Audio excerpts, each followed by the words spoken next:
आगे चलते हैं बेटा। Next is motional EMF. बड़ा छोटी सी बात है मगर बहुत काम की बात है, सुनिएगा। जैसा कि बेटा हमने लिखा हुआ है टॉपिक मोशनल ईएमएफ, नाम से आइडिया लग रहा होगा कि समथिंग इज इन मोशन।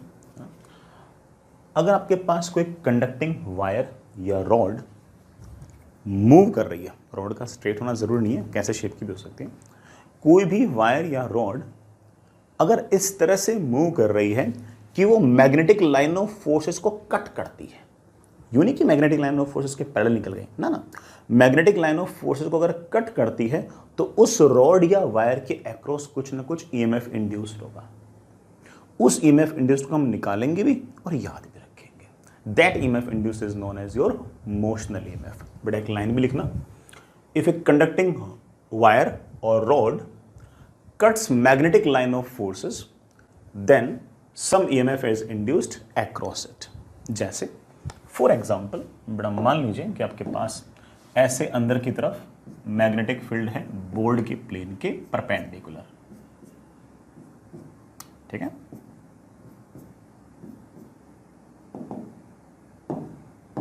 ये आपके पास बेटा लेट से कोई ना कोई रॉड है, ऐसे किसी टी टाइम पर रॉड है यहां पर, रॉड के पास बेटा कुछ ना कुछ वेलोसिटी है और थोड़ी देर बाद में मैं ऐसा मान लेता हूं कि जो रॉड है वो चलते चलते यहां पहुंच गई। ये जो रॉड है ये थोड़ी देर बाद चलते चलते लेट से यहां पहुंच गई। एक मिनट, ये रॉड बेटा चलते चलते लेट से यहां पहुंच गई। टाइम हो चुका है t प्लस डी टी। जो मैग्नेटिक फील्ड लाइंस अंदर की तरफ है, अगर ये मैग्नेटिक लाइन ऑफ फोर्सेस बड़ा ऐसे अंदर की तरफ है और ये रोड यूं चलते चलते चलते यहां पहुंच गई, तो ऑफ कोर्स उसने ऐसे मैग्नेटिक लाइन ऑफ फोर्सेस को कट किया होगा। तो इस एरिया के अंदर थोड़ा बहुत ऐसा मैग्नेटिक फ्लक्स होगा जिसको हमारी इस रॉड ने कट किया है। मान लीजिए कि इस छोटे से dt समय के अंदर, इस छोटे से एरिया के अंदर जितना मैग्नेटिक फ्लक्स था उसको इस कंडक्टिंग रॉड ने कट किया है। कौन है ये बेटा? ये आपकी कंडक्टिंग रॉड है जिसको ऐसे कट किया है। नाउ इस रॉड में बेटा कुछ ना कुछ ईएमएफ इंड्यूस्ड होगा और उस ईएमएफ इंड्यूस्ड की वैल्यू होगी कि आपने कितना फ्लक्स कट किया है डिवाइडेड बाय इस फ्लक्स को कट करने में कितना समय लगा है। तो आप ऐसे कह सकते हो कि हमारी इस रॉड ने कितना फ्लक्स कट किया है डिवाइड बाई इस फ्लक्स को कट करने में कितना समय लगा है, but that is your EMF induced. दूसरे शब्दों में अगर वर्ड्स में अगर लिखना चाहो तो आप ऐसा कह सकते हो कि EMF induced will be equal to the rate at which this conducting rod is cutting the flux. So EMF induced will be equal to rate at which magnetic flux is cut. ठीक है ना, इतनी सी बात। चलिए एक एक करके बेटा छोटी छोटी बातों को देखते हैं। हाँ, सबसे पहले बेटा मैं छोटा सा केस ले रहा हूं। मैग्नेटिक फील्ड है अंदर की तरफ ऐसे, मैग्नेटिक फील्ड आपकी यूनिफॉर्म है, हर जगह सेम है, ना वो टाइम के साथ वेरी कर रही है ना वो पोजीशन के साथ वेरी कर रही है। ये आपके पास एक कंडक्टिंग रॉड है, जिस कंडक्टिंग रॉड की बेटा आपके पास लेंथ L है और वेलोसिटी V है। This is your conducting rod. जैसा कि मैंने हेडिंग में लिखा हुआ है, लेंथ, वेलोसिटी और मैग्नेटिक फील्ड तीनों एक दूसरे के परपेंडिकुलर है। बोर्ड के प्लेन के परपेंडिकुलर आपकी मैग्नेटिक फील्ड है। रॉड की लेंथ और वेलोसिटी बोर्ड के प्लेन में है, लेकिन रॉड की अगर लेंथ ऐसे है तो वेलोसिटी उसके परपेंडिकुलर है। तो हुआ क्या कि मान लो कि मैग्नेटिक लाइन ऑफ फोर्सेस ऐसे अंदर की तरफ है, तो रॉड अगर ऐसे जाएगी तो in magnetic line of forces को कट करेगी, और अगर कट करेगी तो उसके अक्रॉस कुछ ना कुछ ईएमएफ इंड्यूस्ड होगा। वो कितना होगा देखते हैं। मान लेते हैं कि बेटा टी टाइम पर ये रॉड यहां पर है, थोड़े टाइम बाद, बेटा थोड़े से टाइम बाद ये रॉड मान लीजिए बेटा चलते यहां कहीं पहुंच गई। ये रॉड बेटा चलते यहां पहुंच गई।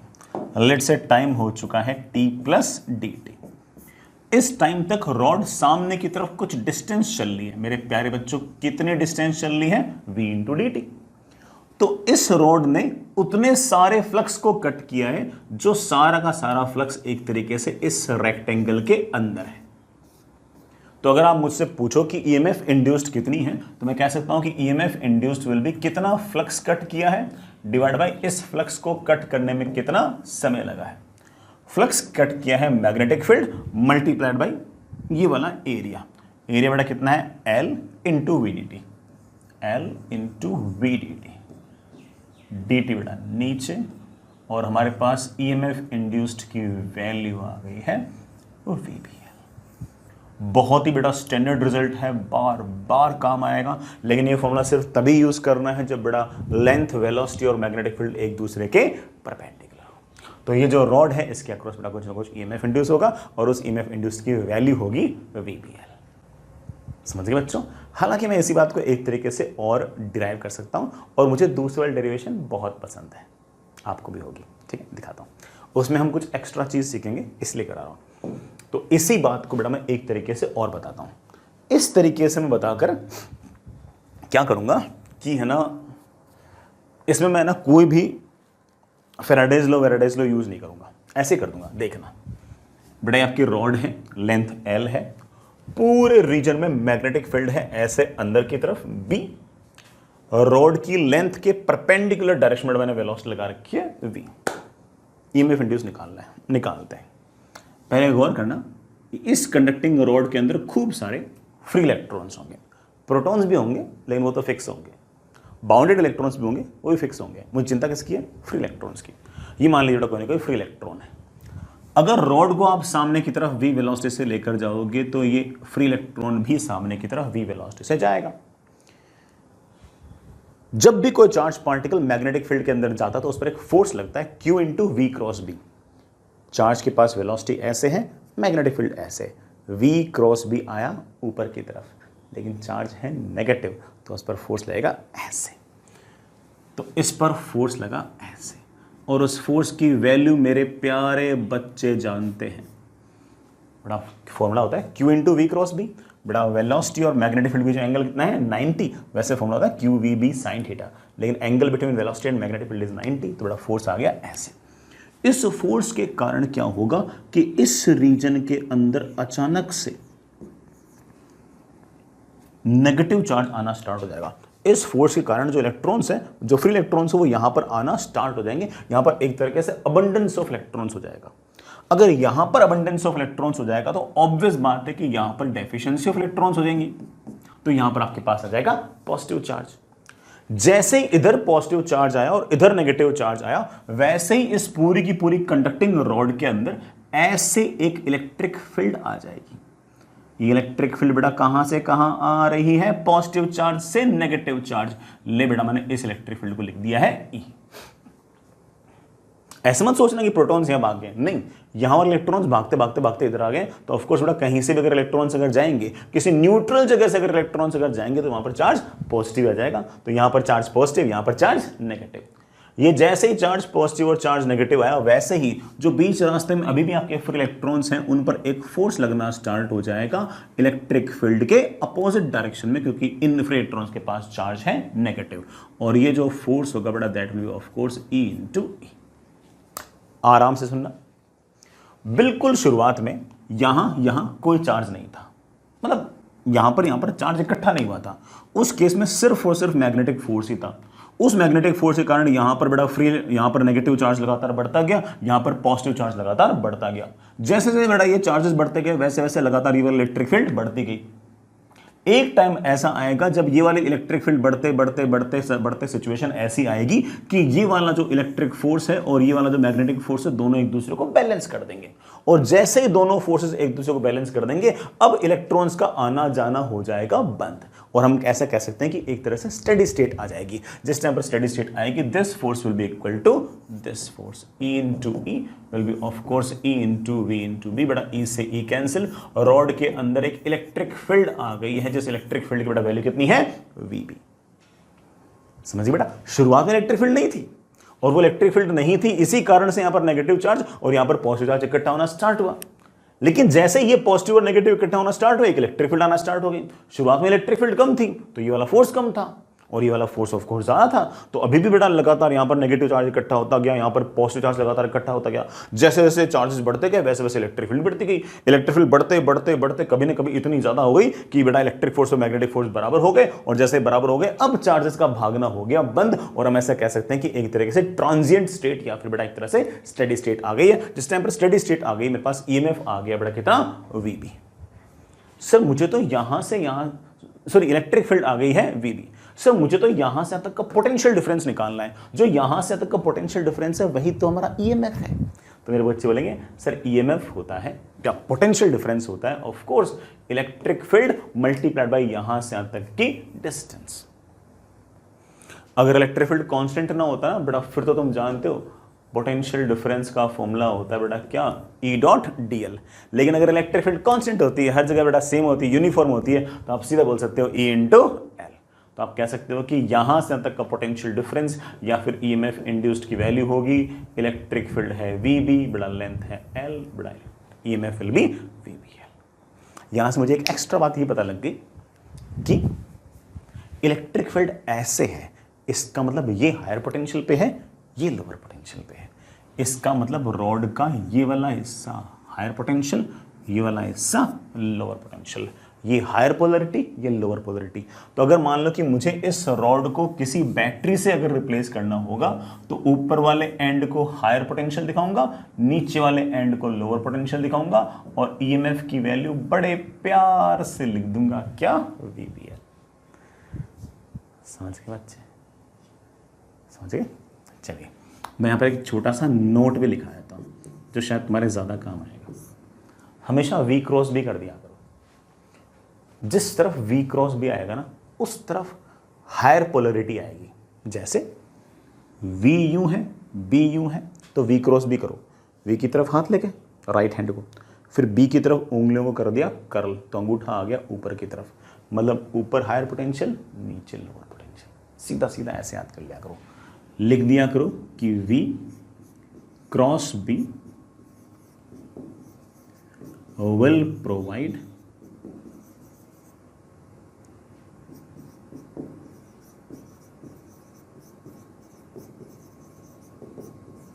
Higher polarity. ऐसे लो सब बेटा, direction of V cross B will provide higher polarity. किस तरफ हायर पोलरिटी रहेगी, काम बन जाएगा अपना। ठीक है, बाकी बेटा मेरे ख्याल से आपको सारी बात तो समझ में आ ही गई होगी। अगर मान लो बेटा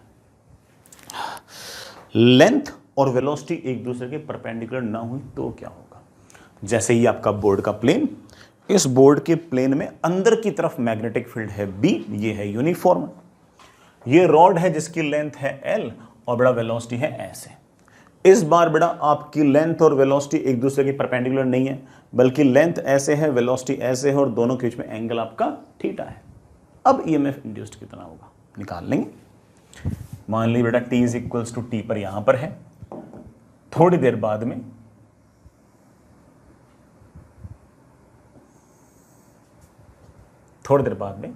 बेटा ये रॉड चलते चलते यहां पहुंच जाए। बेटा टाइम हो चुका है let's say T plus dt, तो रॉड ऑफ कोर्स सामने की तरफ चल रही है बेटा कितनी, V इंटू dt। ये वाला एंगल थीटा, तो प्यारे बच्चों ये वाला एंगल भी थीटा।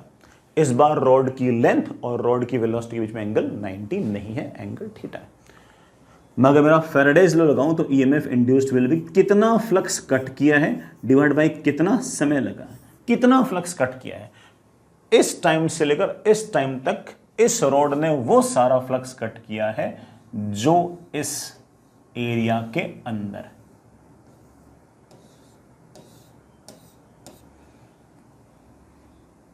ये तो पैरेललोग्राम है। इसका एरिया तुम जानते हो क्या होगा, length into width into sine of angle between length and width. Area बेटा ये हो गया, मुझे तो फ्लक्स निकालना है, area multiplied by magnetic field. इतना फ्लक्स कट किया है कितने समय के अंदर, dt समय के अंदर। dt बेटा कैंसिल, और ईएमएफ की इंड्यूस्ड की वैल्यू आ गई है बड़ा कितनी, VBL sin थीटा, बड़ा कितना, VBL sin थीटा। ये तो और जनरल आंसर हो गया, मतलब ये तो और अच्छा आंसर हो गया।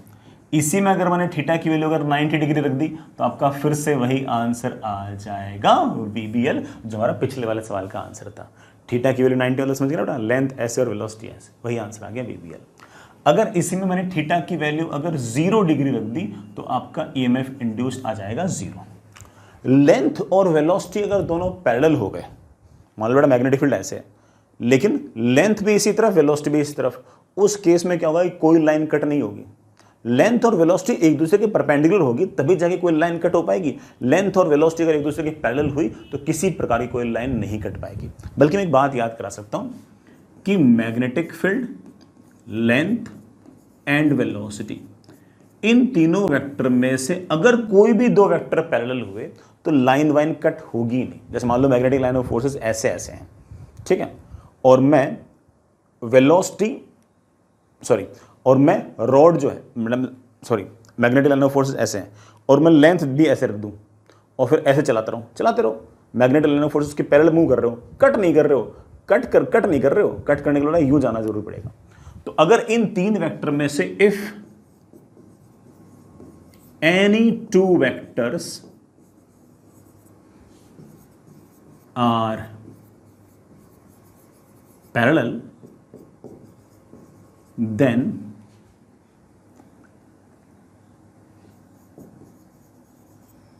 flux cut will be 0 and hence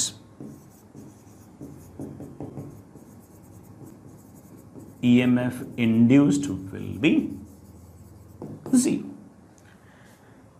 ठीक है बच्चों, समझ में इस बात। चलिए बच्चों आगे चलते हैं। हमारी जो मोशनल ईएमएफ वाली बातें उसी को हम थोड़ा सा और आगे बढ़ाते हैं।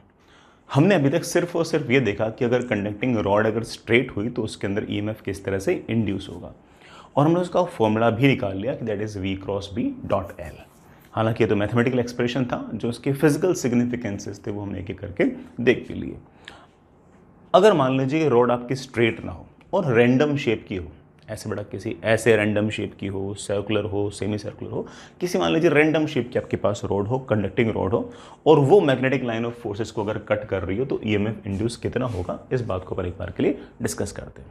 जैसे मान लीजिए बेटा कि इस रीजन के अंदर मैग्नेटिक फील्ड है अंदर की तरफ, ये मैग्नेटिक फील्ड अंदर की तरफ यूनिफॉर्म है, ये मैग्नेटिक फील्ड बेटा ऐसे अंदर की तरफ है और ये यूनिफॉर्म है। मेरे पास ऐसे एक रैंडम शेप की बेटा ऐसे मेरे पास एक कंडक्टिंग रॉड है, इस तरह से रैंडम शेप की मेरे पास एक कंडक्टिंग रॉड है, और मुझे ये बताना है कि इस कंडक्टिंग रॉड में कितना ईएमएफ इंड्यूस होगा अगर इस रॉड के पास सामने की तरफ वेलोसिटी v है तो, अगर इसके पास सामने की तरफ वेलोसिटी v है तो मेरे पास एक प्लान है। प्लान ये है कि आप एक काम कीजिए बेटा, आप है ना इस रॉड के सबसे पहले पॉइंट और सबसे आखिरी पॉइंट को ऐसे जोड़ लीजिए, सबसे पहले पॉइंट और सबसे आखिरी पॉइंट को यूं जोड़ लीजिए। अब आराम से मेरी बात सुनिएगा। अब ये तो कंडक्टिंग रॉड है ही है, मैंने एक तरह से कंडक्टिंग रॉड यहां पर इमेजिन कर ली, एक्चुअल में कंडक्टिंग रॉड नहीं है, मैंने ऐसे इमेजिन कर लिया। अब तुम जानते हो इस बात को कि अगर ये सारा का सारा अरेंजमेंट अगर सामने जाएगा तो इस पूरे के पूरे लूप में से गुजरने वाला जो फ्लक्स है वो तो कांस्टेंट ही रहेगा। इस पूरे लूप को अगर मैं आगे ले आऊंगा तो पहले जितना मैग्नेटिक फ्लक्स पहले गुजर रहा था उतना मैग्नेटिक फ्लक्स बाद में गुजरेगा, है कि नहीं बेटा। तो इसका मतलब इस पूरे लूप के अंदर जो फ्लक्स है वो कांस्टेंट है, और अगर फ्लक्स कांस्टेंट है इसका मतलब पूरे लूप के अंदर नेट ईएमएफ इंड्यूस्ड 0 होना चाहिए। अब एक बात सुनना बेटा इस बात को कि इस इतनी सी रॉड के अंदर, प्यारे बच्चों, इस इतनी सी रॉड के अंदर जो ईएमएफ इंड्यूस है वो तो मेरे बच्चों को पता है। मेरे बच्चे बोलेंगे कि सर इस रॉड की अगर मैं एक बार के लिए लेंथ L मान लूँ और इस रॉड के पास वही वेलोसिटी है जो लूप के पास सामने की तरफ है, ये वेलोसिटी ऐसे लेंथ के परपेंडिकुलर है, मैग्नेटिक फील्ड ऐसे B है, तो ये लूप कुछ ना कुछ मैग्नेटिक लाइन ऑफ फोर्सेस को कट तो कर रही है, तो इसमें कोई ना कोई ईएमएफ इंड्यूस तो आएगा। ईएमएफ इंड्यूस कितना आएगा? V ऐसे, B ऐसे, L ऐसे, तीनों एक दूसरे के परपेंडिकुलर, तो ईएमएफ आएगा वीबीएल। वी ऐसे, बी ऐसे, वी की तरफ हाथ ले जाओ, बी की तरफ उंगलियां कर्ल करो, अंगूठा आ गया ऊपर की तरफ, इसका मतलब ऊपर हायर पोटेंशियल, नीचे लोअर पोटेंशियल, और ये जो ईएमएफ इंड्यूस आएगा इसकी वैल्यू बेटा कितनी आएगी, वीबीएल। सर ये जो लूप है ये भी तो मैग्नेटिक लाइन ऑफ फोर्सेस को कट कर रहा है, मतलब सॉरी ये जो रॉड है ये भी तो मैग्नेटिक लाइन ऑफ फोर्सेस को कट कर रही है, बिल्कुल कर रही है। और अगर ये आपकी जो रैंडम शेप की जो रॉड है ये भी अगर magnetic line of forces cut करे तो इसमें भी कोई ना कोई ईएमएफ इंड्यूस होगा। मैंने ऐसा मान लिया कि इसका ईएमएफ इंड्यूस है ई, ईएमएफ इंड्यूस है ई, हायर पोटेंशियल इस तरफ और लोअर पोटेंशियल इस तरफ। अब मेरी बात गौर से सुनना, इस रॉड में ईएमएफ इंड्यूस है, इस रैंडम शेप्ड रॉड के अंदर भी ईएमएफ इंड्यूस है, मगर पूरे इस लूप के अंदर कोई ईएमएफ इंड्यूस नहीं होनी चाहिए, क्योंकि ये लूप चाहे बेटा यहाँ पड़ा हो, चाहे यहाँ पड़ा हो, चाहे यहाँ पड़ा हो, चाहे यहाँ पड़ा हो, नेट फ्लक्स तो पास सेम हो रहा है। और अगर नेट फ्लक्स अगर सेम पास हो रहा है तो ऑफकोर्स आपका d∅dt तो जीरो है, तो आपका ईएमएफ इंड्यूस नेट तो बेटा कितना आना चाहिए, जीरो। इस पूरे लूप में नेट ईएमएफ इंड्यूस जीरो आना चाहिए। बेटा देखना नेट ईएमएफ है कितना, नेट ईएमएफ, चलते जाओ चलते जाओ चलते जाओ चलते जाओ, बैटरी के लोअर एंड से हायर एंड जाऊंगा तो ईएमएफ इंड्यूस्ड आएगा वीबीएल। ठीक है, चलते जाओ चलते जाओ चलते जाओ चलते जाओ चलते जाओ, बैटरी के हायर एंड से लोअर एंड आऊंगा तो ईएमएफ इंड्यूस आएगा माइनस ई। चलते चलते चलते चलते बेटा वहीं पहुंच गए, और वहीं पहुंच गए तो ईएमएफ इंड्यूस्ड की मेरे बच्चों वैल्यू आ गई है वीबीएल। इसका मतलब इस रॉड के अंदर भी ईएमएफ इंड्यूस्ड आपका वीबीएल ही है, और ये एल क्या है, एल है सबसे पहले पॉइंट और सबसे आखिरी वाले पॉइंट को जोड़ने वाले स्ट्रेट लाइन की लेंथ। लेकिन बेटा वीबीएल कब है, जब ये वाले स्ट्रेट लाइन वेलोसिटी और मैग्नेटिक फील्ड एक दूसरे के परपेंडिकुलर हो, अदरवाइज आप जानते हो कि साइन थीटा भी आएगा। तो ऐसे कभी कोई रैंडम शेप आए ना बेटा,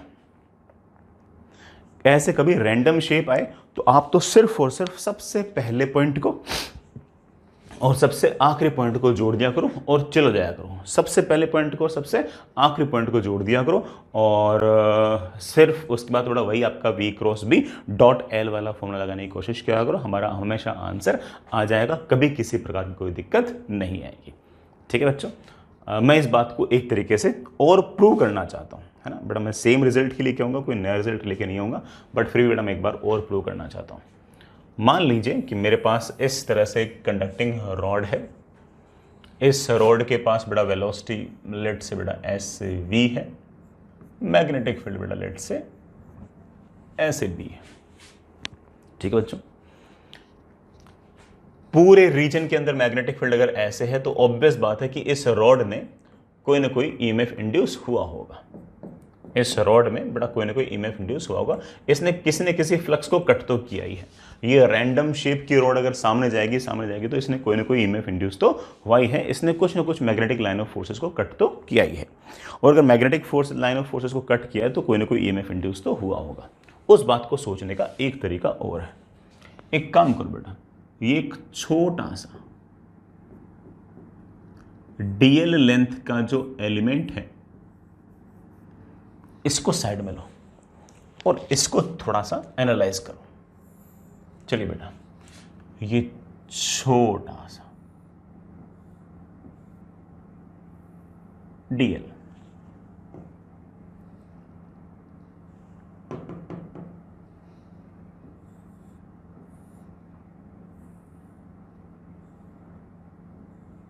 ये छोटा सा डीएल, ठीक है।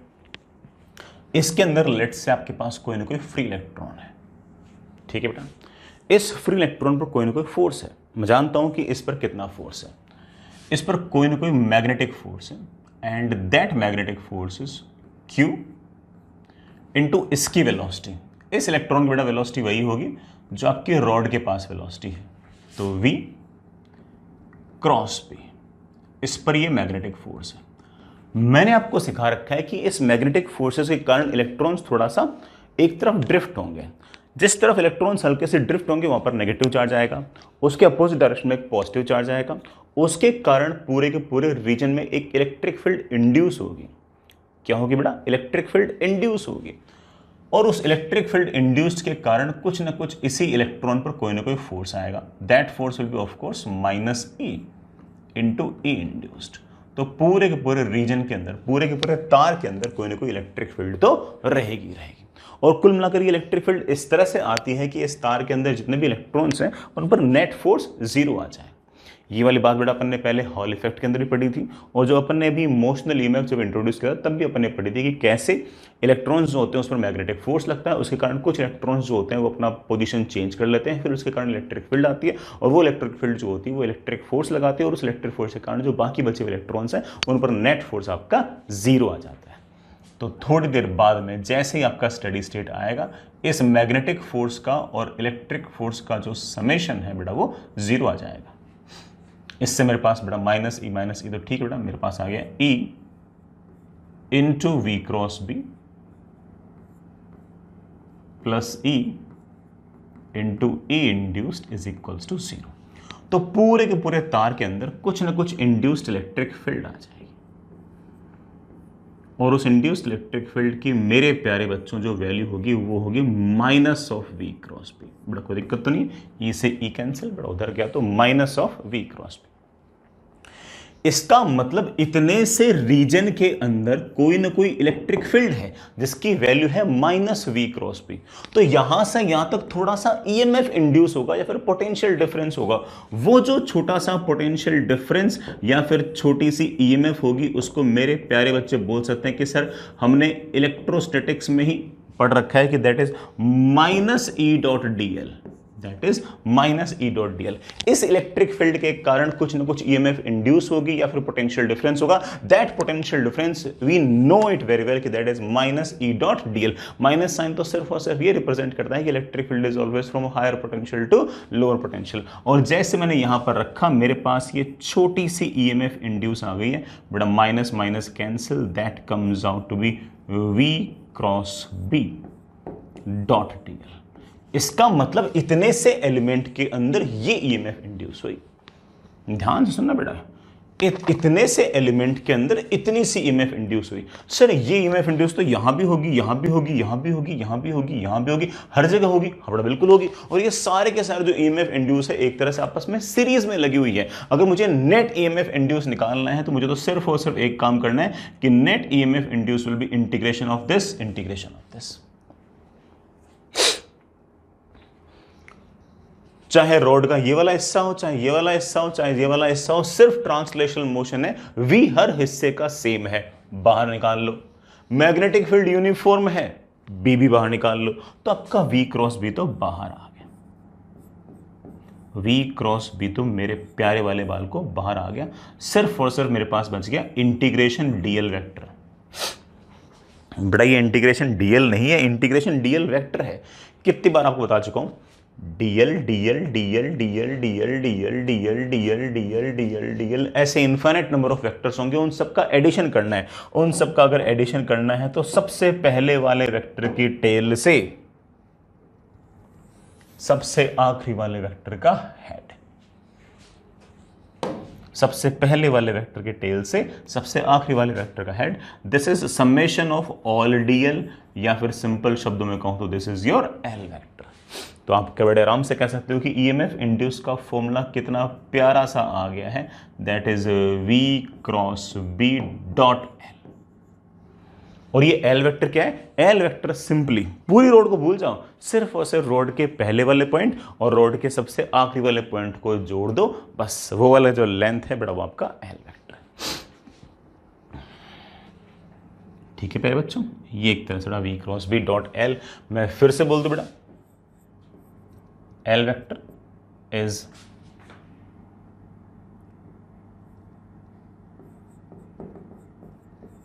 line joining initial and final point। इसका मतलब तो बड़ा ये हो गया कि जब भी मेरे पास कोई रैंडम शेप्ड की रॉड होगी और वो अगर यूनिफॉर्म मैग्नेटिक फील्ड के अंदर किसी वेलोसिटी से अगर जा रही होगी तो मैं उस रैंडम शेप्ड रॉड को रिप्लेस कर सकता हूं किससे? एक स्ट्रेट रॉड से। और वो स्ट्रेट रॉड कहां से कहां होगी? सबसे पहले पॉइंट से सबसे आखिरी वाले पॉइंट को जोड़ते हैं, और उसके बाद तो अपन यूं कर लेंगे। ठीक है, तो एक छोटा सा पॉइंट लिखना चाहो थोड़ा लिख सकते हो।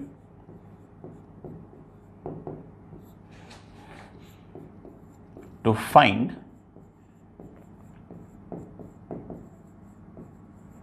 Motional EMF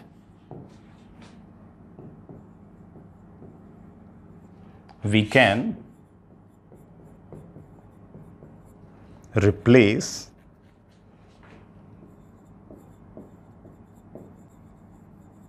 a random shaped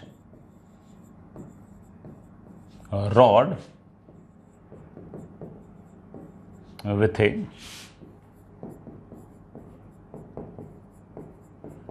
straight rod from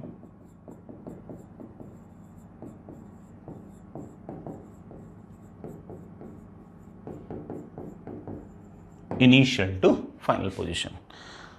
हाँ बेटा, रोड के हर पार्टिकल की वेलोसिटी बेटा सेम होनी चाहिए और ऑफ कोर्स बेटा आपका जो मैग्नेटिक फील्ड है पूरे के पूरे रीजन के अंदर वो भी यूनिफॉर्म होना चाहिए।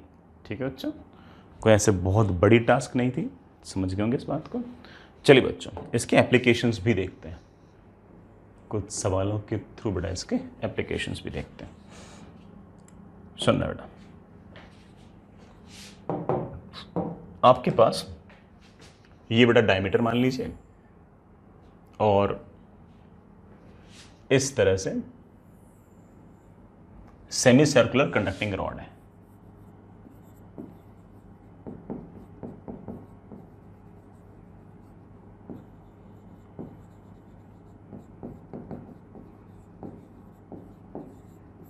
यह सेमी सर्कुलर कंडक्टिंग रॉड, ये सेंटर, इसका रेडियस बेटा आपके पास आर। इस पूरी की पूरी रॉड को बेटा हम सामने की तरफ ऐसे चला रहे हैं, पूरी रॉड को ऐसे हम सामने की तरफ लेके जा रहे हैं वी वेलोसिटी से, और पूरे के पूरे रीजन के अंदर यूनिफॉर्म मैग्नेटिक फील्ड है ऐसे।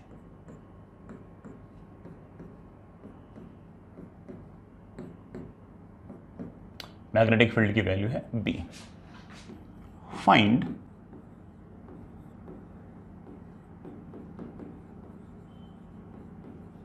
EMF induced. बेटा कितनी ईएमएफ इंड्यूस्ड होगी इस रोड में बताओ। बेटा बिल्कुल बताएंगे। मैं तो ये कह रहा हूं कि जितने मैग्नेटिक लाइन ऑफ फोर्सेस ये सेमी सर्कुलर रिंग कट करेगी उतनी ही मैग्नेटिक लाइन ऑफ फोर्सेस ये वाली रॉड कट करेगी। सबसे पहले वाले पॉइंट को और सबसे आखिरी वाले पॉइंट को यूं जोड़ दो। एक्चुअल में बेटा यहां पर कुछ नहीं पड़ा है, मैंने तो बस इमेजिनेशन के लिए लगा दिया। सबसे पहले वाले पॉइंट को और सबसे आखिरी वाले पॉइंट को यूं जोड़ दो। मैं तो ये कह रहा हूं कि जैसे जैसे ये रोड आगे खिसकेगी ये रोड भी उतनी ही लाइंस को कट करेगी जितनी लाइंस को ये कट करेगी। तो जितना ईएमएफ इंड्यूस इसके अक्रॉस उतना ईएमएफ इंड्यूस इसके अक्रॉस, और इसके अक्रॉस ईएमएफ इंड्यूस कितना होगा हम बड़ा आराम से जानते हैं। बेटा that EMF induced will B velocity, magnetic field और लेंथ। अरे बेटा इसकी लेंथ तो 2r है। ये तीनों की तीनों एक दूसरे के परपेंडिकुलर हैं, और अगर तीनों की तीनों अगर एक दूसरे के परपेंडिकुलर हम बड़े आराम से लिख सकते हैं that is v into B into length. Length is मेरे प्यारे बच्चे 2r, so EMF comes out to be 2 times VBR।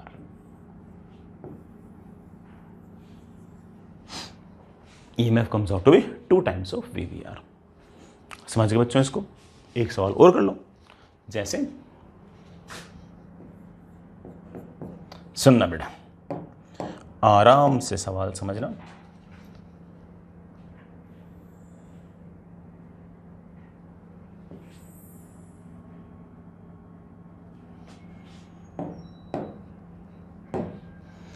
ये बेटा मेरे पास एक क्वार्टर कंडक्टिंग रॉड है।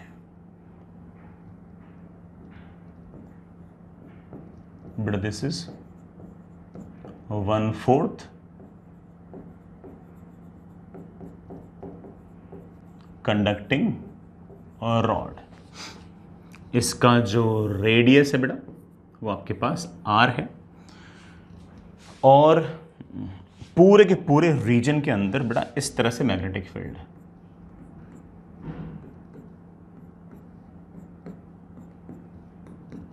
और ये जो मैग्नेटिक फील्ड है बेटा ये आपका B है, ऐसे अंदर की तरफ।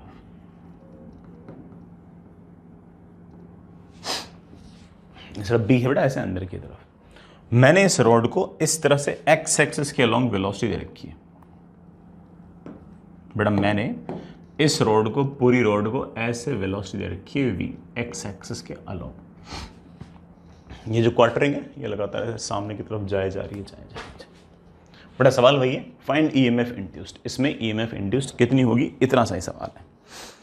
बड़ा ईएमएफ इंड्यूस्ड कितनी होगी, इतना सही आपका सवाल है।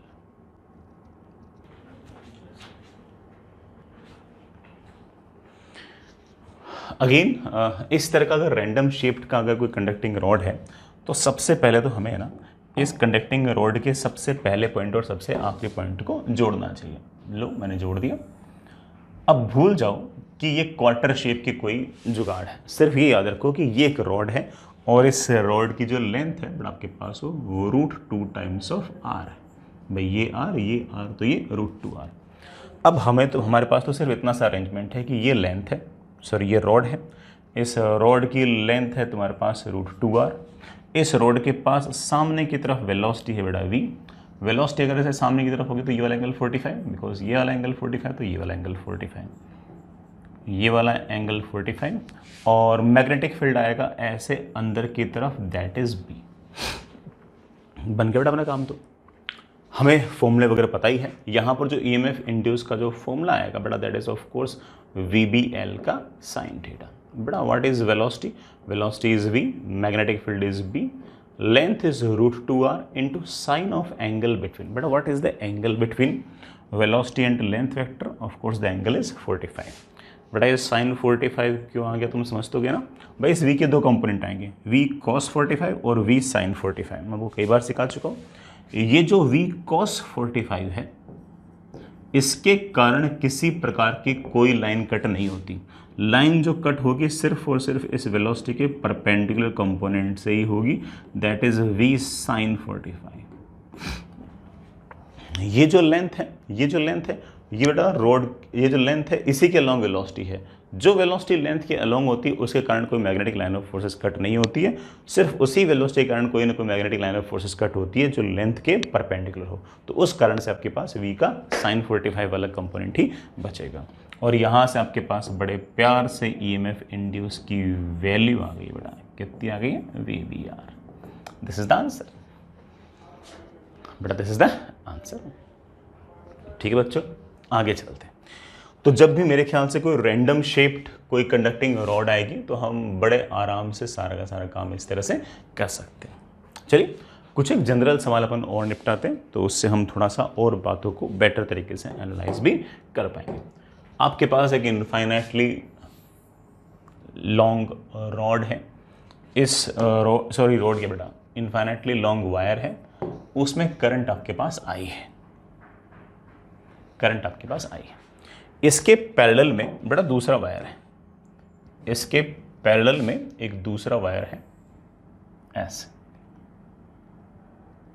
ये इन दोनों के बीच की डिस्टेंस जो है बेटा ये x है और ये दोनों ऐसे पैरेलल है। इसकी जो लेंथ है बेटा वो L है और इसको मैंने ऐसे सामने की तरफ वेलोसिटी दे रखी है u।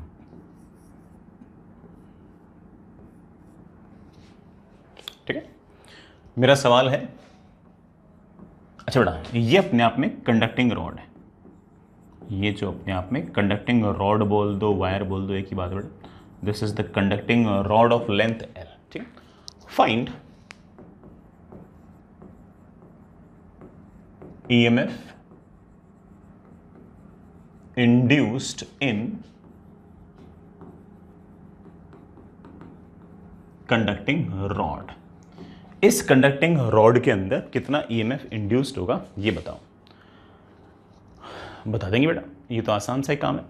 देखो भाई, अरे हाँ एक बात बोलना है, find EMF induced in the conducting rod at this instant.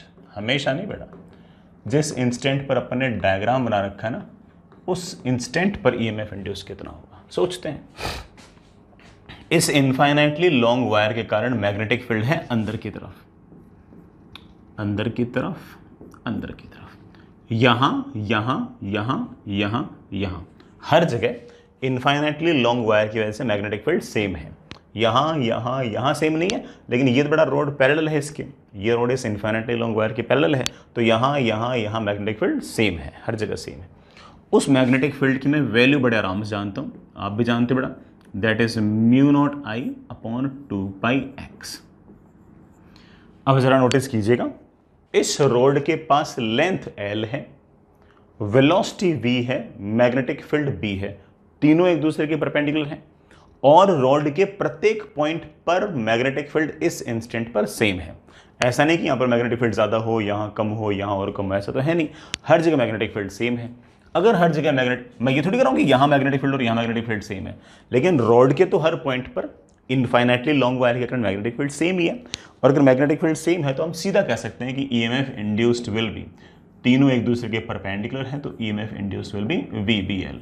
बड़ा V और L तो ठीक है, B कितना आएगा, इनफाइनाइटली लॉन्ग वायर के कारण मैग्नेटिक फील्ड आएगा म्यू नॉट आई अपॉन 2πx, म्यू नॉट आई अपॉन 2πx। ये बड़ा आपका ईएमएफ इंड्यूस्ड है इस इंस्टेंट पर। सर इस इंस्टेंट पे क्यों बोल रहा हूँ, अरे बड़ा थोड़ी देर बाद में तो रोड आगे निकल जाएगा, आगे चला जाएगा, आगे चला जाएगा, तो ऑफ कोर्स इसकी जो डिस्टेंस है वो एक्सचेंज हो जाएगी, तो उस कारण बेटा अगले जैसे जैसे आगे जाओगे वैसे वैसे ईएमएफ लगातार घटेगी। क्यों घटेगी, जैसे जैसे बेटा वो रोड दूर जाएगी इसके कारण मैग्नेटिक फील्ड घटेगी, मैग्नेटिक फील्ड घटेगी तो ईएमएफ भी घटेगी। इसलिए मैंने जानबूझ के कहा कि ईएमएफ बताओ एट दिस इंस्टेंट, इस क्षण पर ईएमएफ इंड्यूस्ड कितनी है। ठीक है बच्चों, आगे चलते हैं बेटा, एक और सवाल और बेटर सवाल सीखने के लिए, बताने के लिए थोड़ी सी और ज्यादा बातें। सुनिए बेटा, आपके पास ये एक इनफाइनाइटली लॉन्ग वायर है, इस इनफाइनाइटली लॉन्ग वायर के अंदर आपके पास करंट है I। इस इनफाइनाइटली लॉन्ग वायर की मैंने परपेंडिकुलर डायरेक्शन में ऐसे एक लाइन खींच दी, ठीक है।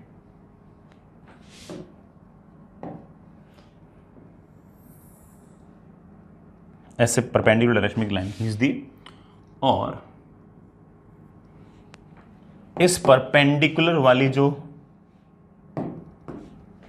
लाइन है इस पर मेरे पास ये कंडक्टिंग रॉड पड़ी है, ये कंडक्टिंग रॉड है,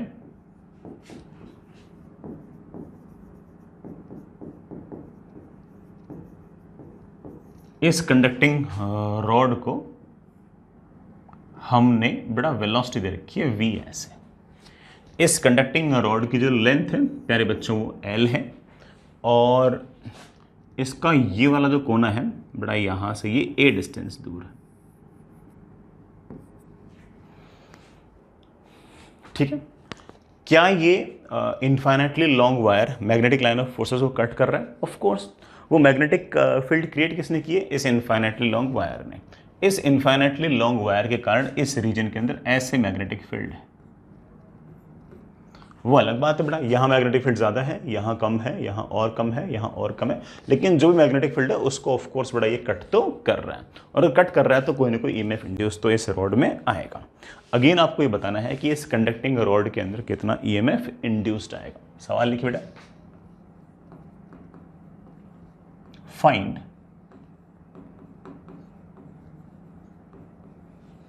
EMF induced in the rod. बेटा इस रॉड के अंदर कितना ईएमएफ इंड्यूस होगा ये बताओ। बताएंगे बेटा, बिल्कुल बताएंगे। कोई बच्चा अगर बिल्कुल बेसिक से करना चाहेगा तो वो ये कहेगा कि देखो भाई सर, मोशनल ईएमएफ के अंदर EMF is always equals to D phi by D T. D phi क्या है कि उसने कितना फ्लक्स कट किया है, डी टी क्या है उस फ्लक्स को कट करने में समय कितना लगा है। जैसे फॉर एग्जांपल किसी टी टाइम पर रॉड यहां पर है, मैं बेटा ठीक है ये वाला सवाल दो तरीके से कर रहा हूँ, दोनों तरीके अच्छे। टी टाइम पर बेटा ये रॉड यहाँ पर है, थोड़े से टाइम बाद ये रॉड चलते चलते चलते चलते चलते यहाँ पहुँच गई। रॉड थोड़ा ऊपर की तरफ जा रही है, ऐसे रॉड बेटा चलते चलते चलते ऐसे पहुँच गई, ठीक है। और रॉड ऊपर की तरफ चली गई है ऐसे। ये टाइम t था, ये time t plus D T है। t प्लस डी टी पर रॉड ऑफ कोर्स बेटा कितनी ऊपर चल जाएगी? v into D T. जब ये रॉड ऊपर चली जाएगी तो ऑफ कोर्स उसने कोई ना कोई फ्लक्स कट भी किया होगा। कितना फ्लक्स कट किया होगा? मेरे ख्याल से जितना सारा का सारा इस रीजन के अंदर फ्लक्स है वो सारा का सारा फ्लक्स इसने कट किया होगा। सर काश मैं इस रीजन में जो फ्लक्स है वो निकाल लूँ। बड़ा इस रीजन में फ्लक्स जितना है वो निकालना बहुत मुश्किल काम नहीं है। ये मैं आपको कई बार सिखा चुका हूँ कि ये वाला फ्लक्स कैसे निकालना है। कितनी ही बार मैं आपको ये वाला फ्लक्स निकालना सिखा चुका हूँ। आप इस इनफाइनाइटली लॉन्ग वायर से ऐसे बड़ा एक्स डिस्टेंस दूर आए, एक्स डिस्टेंस दूर आकर ऐसे एक कट बड़ा यूं लगाए, फिर अगला कट यूं लगाए।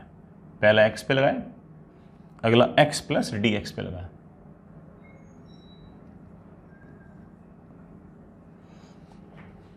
इस इतने से एलिमेंट में से कितना फ्लक्स गुजर रहा है?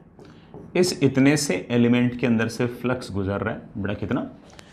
इसके कारण तो मैग्नेटिक फील्ड है mu naught I upon 2 pi x multiplied by ये वाला एरिया। ये वाला एरिया होगा of course length into width. Length है v into D T, width है आपके ऑफ कोर्स आपके पास dx। ठीक है सर, मुझे तो पूरा फ्लक्स चाहिए, बड़ा पूरा फ्लक्स चाहिए जो ऐसे छोटे छोटे छोटे छोटे छोटे छोटे स्ट्रिप्स लेता रहना और x की वैल्यू को वेरी करना है, t की वैल्यू को नहीं, x की वैल्यू को वेरी करना है। कहां से कहां तक? a से लेकर a प्लस एल तक। तो पूरा अगर फ्लक्स निकालना है तो that is mu naught I upon 2 पाई, बेटा बाहर आ गया, v dt बाहर आ गया, dx अपॉन x का इंटीग्रेशन, dx अपॉन x का इंटीग्रेशन। x बेटा कहां से कहां तक वेरी करेगा? x वेरी करेगा a से a प्लस एल, a से a प्लस एल। और मेरे पास ये आ गया है बेटा कितना? Mu naught I V D T upon 2 pi log of a plus L upon A. इस छोटे से टाइम के अंदर ये आपने फ्लक्स कट किया है। इस फ्लक्स को कट करने में आपको समय लगा है। कितना समय लगा है? dt समय लगा है। मेरे बच्चे जानते हैं कि मोशनल ईएमएफ कहता है कि कितना फ्लक्स कट किया है डिवाइड बाय वो फ्लक्स कट करने में समय कितना लगा है। ये छोटा सा फ्लक्स कट हुआ है जिसकी वैल्यू मेरे प्यारे बच्चे बोल रहे हैं कि sir mu naught I V D T upon 2 pi ln A plus L upon A. D T से डी टी कैंसिल और हमारे पास बड़े आराम से आंसर आ गया mu naught I V upon 2 pi log of A plus L upon A. I am really hoping कि बेसिक से भी आपको बढ़िया तरीके से आराम से समझ में आ ही गया होगा।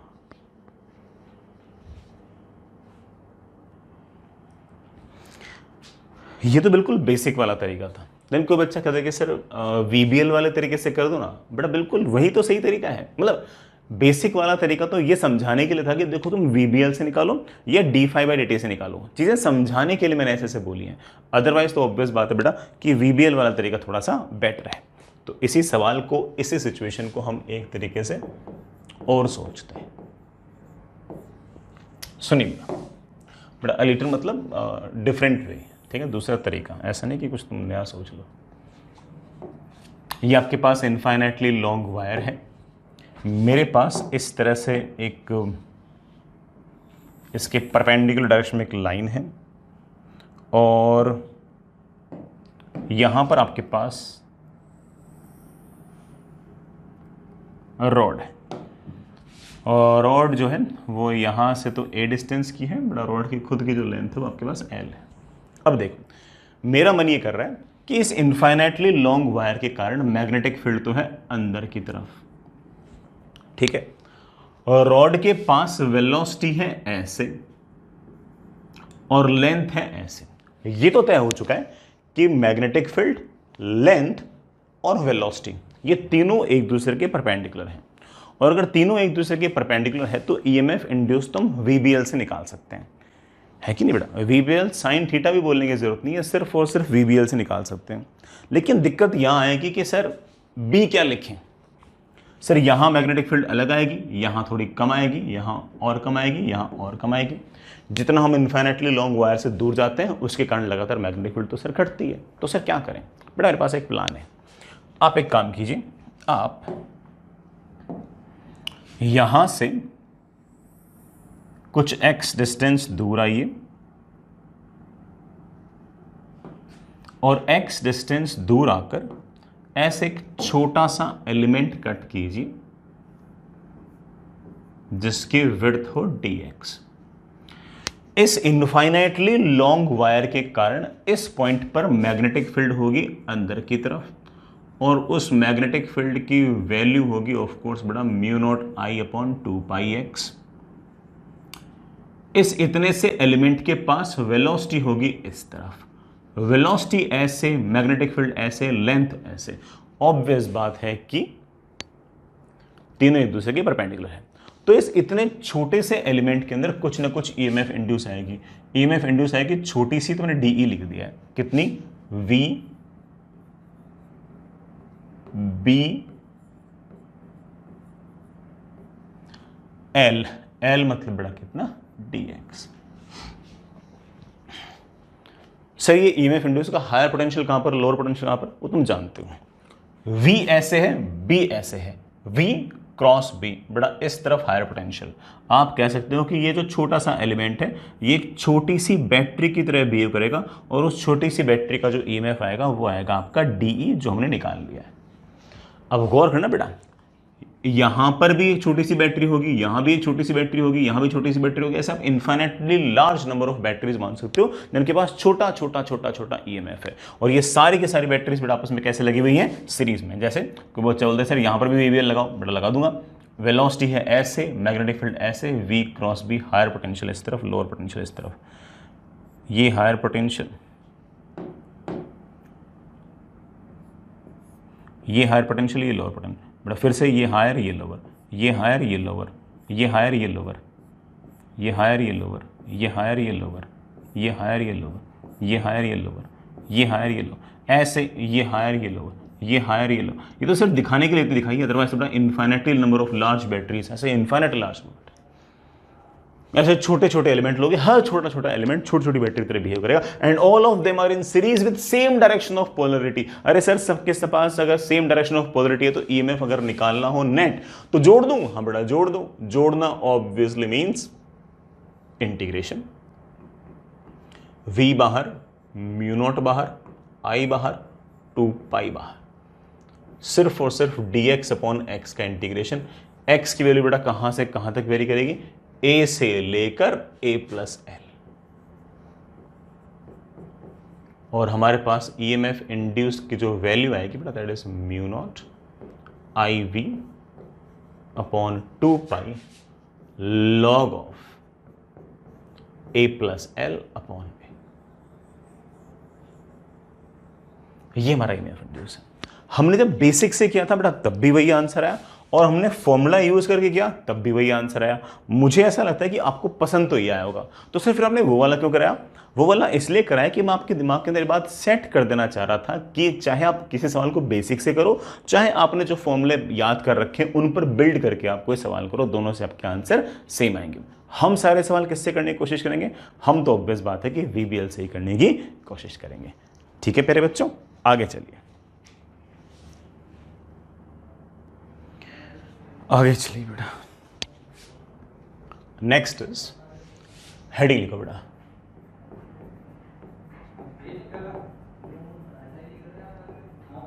EMF induced in rotating rod.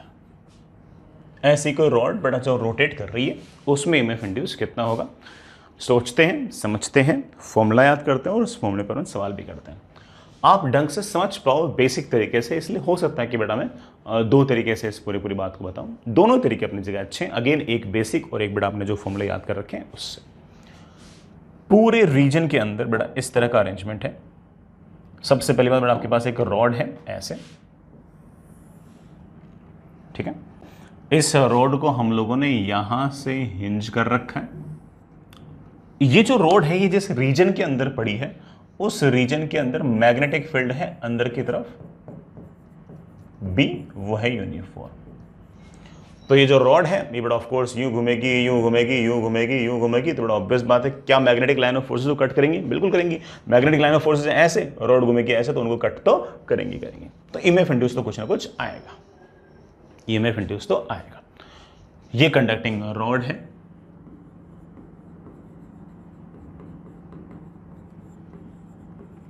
इस रॉड की जो लेंथ है बेटा वो आपके पास L है, दूसरा वाला एंड फिक्स है। मैं फिर से बोल रहा हूं बेटा, दूसरा वाला एंड फिक्स है। ये वाला फॉर्मूला किस केस के लिए निकाल रहा हूं? उस केस के लिए निकाल रहा हूं जब रॉड का एक हिस्सा फिक्स है, ठीक है। और बाकी बेटा रॉड जो है वो ऐसे किसी एंगुलर वेलोसिटी ओमेगा से रोटेट कर रही है, ऐसे किसी एंगुलर वेलोसिटी ओमेगा से रोटेट किए जा रही है। ईएमएफ इंड्यूस निकालना है, यू निकाल देंगे। सुनना बच्चों, मान लीजिए किसी time t is equal to T पर तो रॉड यहां पर है, थोड़ी देर बाद में बेटा आपकी जो रॉड है वो बेटा ऑफ कोर्स चलते चलते चलते यहां कहीं पहुंच जाएगी। और रॉड जो है वो चलते चलते चलते चलते यहां पहुंच गई, टाइम हो गया t प्लस डी टी। और रॉड कुछ ना कुछ एंगल चल रही है, कितना एंगल चल रही है? अरे प्यारे बच्चों, ये वाला एंगल लिखना तुम्हारे लिए बाएं हाथ का खेल है, omega into D T. Sir EMF induce क्या होगा? बेटा ईएमएफ इंड्यूस बेसिक अगर बात करूं तो मैं कहूंगा कि इस रॉड ने कुछ मैग्नेटिक लाइन ऑफ फोर्सेस को कट किया है, कुछ फ्लक्स को कट किया है। कितने फ्लक्स को कट किया है? जितना फ्लक्स इस सेक्टर में पड़ा था, बेटा सेक्टर समझते हो, जितना फ्लक्स इस सेक्टर के अंदर है उस सारे के सारे फ्लक्स को इसने कट किया है। उस फ्लक्स को कट करने में समय कितना लगा है? dt समय लगा है। तो ऑफ कोर्स हम कह सकते हैं कि ईएमएफ इंड्यूस की वैल्यू आएगी इसके अंदर कितना फ्लक्स है जिसे इसने कट किया है, डिवाइड बाय कट करने में समय कितना लगा है। तो आप बोलोगे समय तो सिर्फ और सिर्फ dt लगा है। काम सिर्फ और सिर्फ बचा है कि ये फ्लक्स कितना है। फ्लक्स तो लिख देंगे बेटा, फ्लक्स तो लिख देंगे। ये जो फ्लक्स है, ये जो फ्लक्स है that will B magnetic field multiplied by area. बेटा मैग्नेटिक फील्ड तो है B, एरिया बेटा एरिया का फॉर्मूला होता है रेडियस का square into angle theta upon 2। Sector के एंगल का, सॉरी बेटा सेक्टर के एरिया का फॉर्मूला होता है रेडियस का स्क्वायर इनटू बेटा ये एंगल इन रेडियन अपॉन 2, यही होता है ना बेटा। That comes out to be B L square, छोटा सा एंगल है that is omega into D T upon 2। But इसको पटको यहाँ पे, इसको मैंने यहाँ पर पटका तो डी टी गायब, और मेरे पास बड़े आराम से आंसर आ गया B omega L square by 2।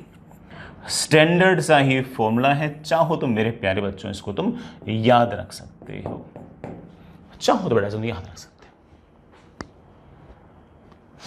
B omega L square by 2 standard formula है बेटा, याद रहना चाहिए। कोई आपसे पूछ ले कि रोटेटिंग रॉड के अंदर ईएमएफ इंड्यूस क्या होगी, तो आप कह सकते हो कि अगर मैग्नेटिक फील्ड यूनिफॉर्म है तो हम कह देंगे कि EMF induce equals to B omega L square by 2।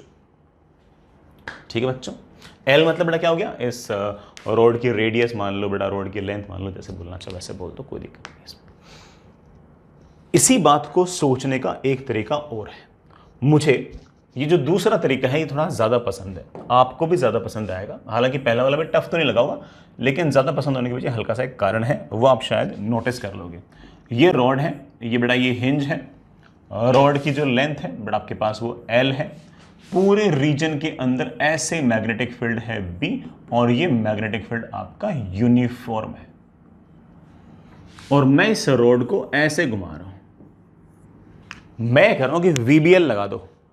तो मेरे बच्चे घर से बैठे बैठे चिल्ला चिल्ला के बोल रहे हैं कि सर VBL कैसे लगा दें, हर पॉइंट की वेलोसिटी सेम ही नहीं है। अरे लगाओ तो सही। देखो, अगर आप रॉड को यूं रोटेट कर रहे हो तो रॉड के सारे पार्टिकल्स के पास वेलोसिटी यूं होगी, वेलोसिटी यूं होगी। लेंथ ऐसे है, मैग्नेटिक फील्ड ऐसे है, लेंथ ऐसे, वेलोसिटी ऐसे, मैग्नेटिक फील्ड ऐसे, तीनों एक दूसरे के एंगल 90 डिग्री पे है, तो VBL तो लगना ही है। लेकिन मेरे बच्चे कहेंगे सर V तो हर पॉइंट का अलग अलग है। सर यहाँ का अलग, यहाँ की वेलोसिटी 0, यहाँ की थोड़ी ज़्यादा, यहाँ की थोड़ी और ज़्यादा, यहाँ की थोड़ी और ज़्यादा, यहाँ की सबसे ज़्यादा। तो मेरे पास एक जुगाड़ है, और जुगाड़ तुम जानते हो बेटा क्या करने वाला हूँ, इंटीग्रेशन करूँगा और क्या है। तो मैं कहूँगा कि यहाँ से इस एंड से x डिस्टेंस दूर आओ, x डिस्टेंस दूर आओ, और एक छोटा सा dx विड्थ का एलिमेंट ले लो। इस dx विड्थ के एलिमेंट के पास वेलोसिटी होगी ऊपर की तरफ, that will B omega into x. Velocity है ऐसे, मैग्नेटिक फील्ड है ऐसे, लेंथ dx है ऐसे, तीनों एक दूसरे के परपेंडिकुलर हैं। तो ईएमएफ इंड्यूस तो आएगा। एलिमेंट है छोटा सा तो ईएमएफ इंड्यूस्ड है छोटी सी, वी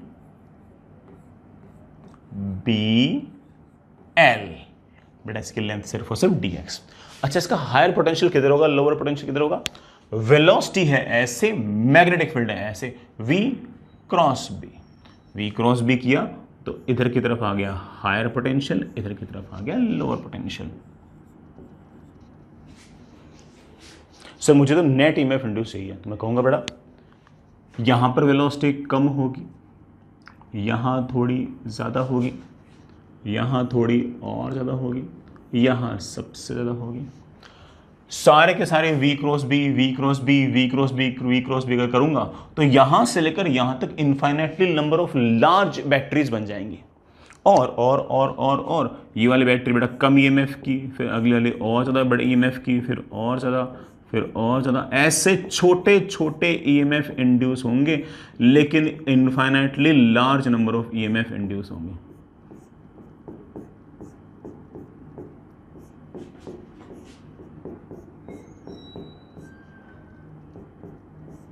समझ गए बेटा? ऐसे करना। क्या सारे के सारे ईएमएफ सीरीज में है? बिल्कुल सीरीज में है। सर नेट ईएमएफ निकालना तो क्या करूं बेटा? नेट ईएमएफ निकालो, छोटे छोटे ईएमएफ निकाल के उन सबको जोड़ दो बेटा। तेरा ओमेगा बाहर, बी बाहर, integration of X DX. X की वैल्यू बेटा कहां से कहां तक वेरी करूंगा? 0 से लेके एल तक, और 0 से लेके एल तक जैसे बेटा मैंने इसको वेरी किया, that comes out to be B omega L square by 2।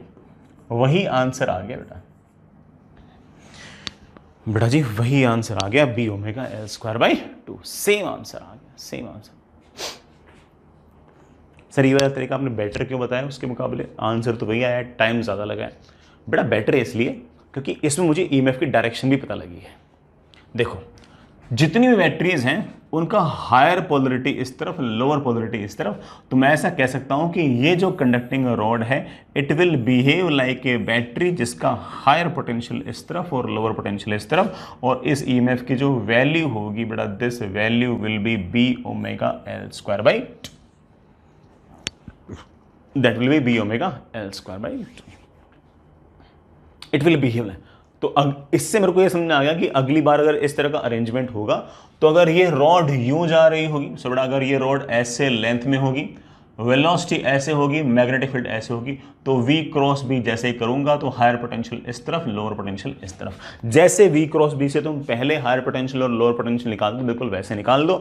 Rod है यूं, अगर ऐसे घुमाओगे तो रॉड के पास वेलोसिटी आएगी ऐसे, मैग्नेटिक फील्ड आएगी ऐसे, V क्रॉस B हायर इस तरफ, लोअर उस तरफ, और उस ईएमएफ की जो वैल्यू है बेटा that comes out B B omega L square by 2।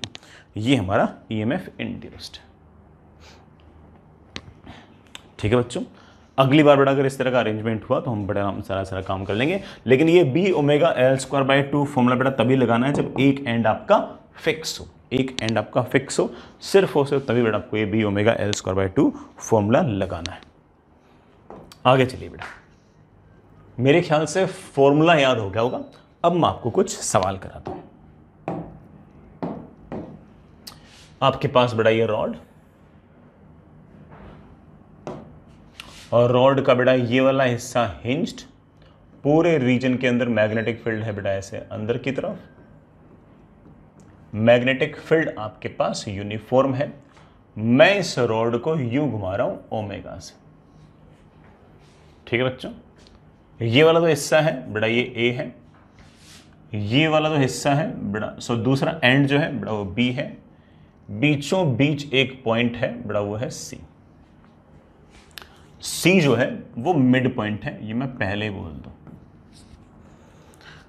सी जो है बेटा वो मिड पॉइंट है, मैंने बोल दिया बेटा।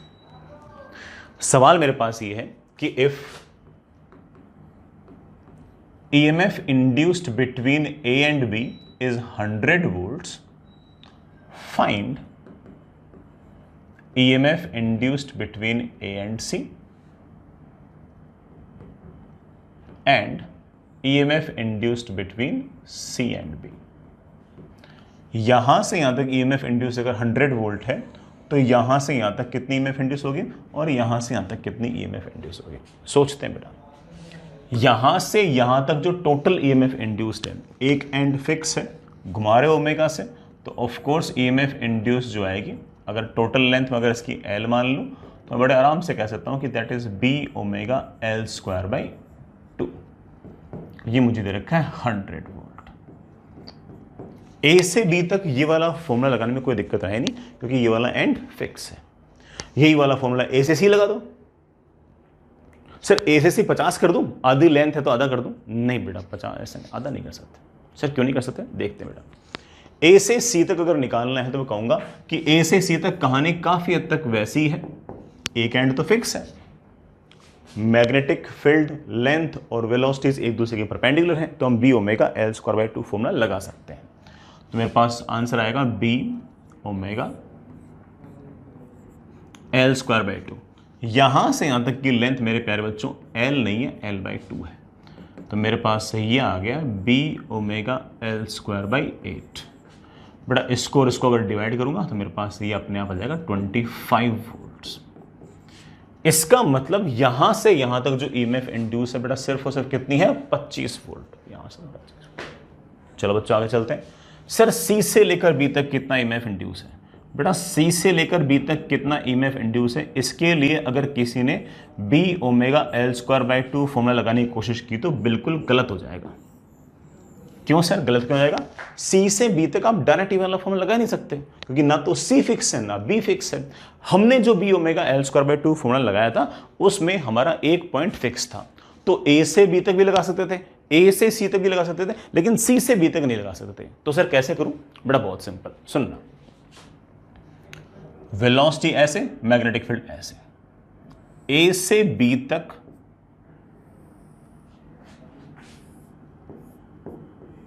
हाँ बेटा, ए से बी तक नेट ईएमएफ इंड्यूस्ड 100 वोल्ट है, जिसमें से मैं जानता हूं कि ए से सी तक ईएमएफ इंड्यूस मेरा 25 वोल्ट है।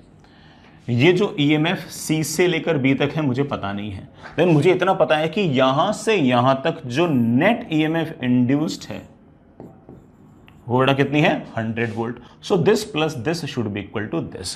तो मेरे पास आ गया 25 प्लस सी से लेकर बी तक EMF induced should be equal to 100 volt. तो सी से लेकर बी तक ईएमएफ इंड्यूस्ड बेटा कितना आएगा आपके पास? 75 वोल्ट। तो यहां से यहां तक का ईएमएफ इंड्यूस 25 वोल्ट और यहां से तक का ईएमएफ इंड्यूस 75 वोल्ट। टोटल बेटा आपका 100 वोल्ट हो गया, जो आपका सवाल के अंदर दे रखा है। सर ये दोनों बराबर क्यों नहीं हुए? अरे होने भी नहीं चाहिए बेटा बराबर। तुम जानते हो कि इन पॉइंट्स की वेलोसिटी कम है और इन पॉइंट्स की वेलोसिटी ज्यादा है। भाई इस हिस्से में वेलोसिटी कम है और इस हिस्से में वेलोसिटी ज्यादा है, तो ऑब्वियस बात है कि यहां के मुकाबले यहां पर आपका ईएमएफ इंड्यूस ज्यादा होना चाहिए। बराबर क्यों होंगे बेटा? बराबर क्यों? आई रियली होप बेटा सारी की सारी बात आप समझ गए होंगे। मैं एक बात और बोलूंगा, सी से लेकर बी तक किसी बच्चे को अगर ईएमएफ इंड्यूस निकालना है तो वो एक तरीके से और निकाल सकता है। वो कहते हैं कि सर मैं ना इतना आसान नहीं करना चाहता, कुछ टफ करना चाहता हूँ। अच्छा बेटा कुछ टफ करना चाहते हो तो एक काम करो, यहाँ से x डिस्टेंस पे जाओ और एक छोटा सा एलिमेंट लो, उसके पास वेलोसिटी आएगी इस तरफ ओमेगा इंटू एक्स। इस छोटे से एलिमेंट के पास छोटा सा ईएमएफ इंड्यूस्ड आएगा, that will be v into B into L. लेकिन सर ये ईएमएफ इंड्यूस तो सिर्फ और सिर्फ यहां से यहां तक आया, मुझे तो यहां से यहां तक का सारा निकालना है। बेटा यहां से यहां तक अगर सारा निकालना है तो ऐसे छोटे छोटे ईएमएफ निकालता जा और उनको जोड़ता जा। बेटा यहां से यहां तक के लिए एक्स को कहां से कहां तक वेरी करेगा?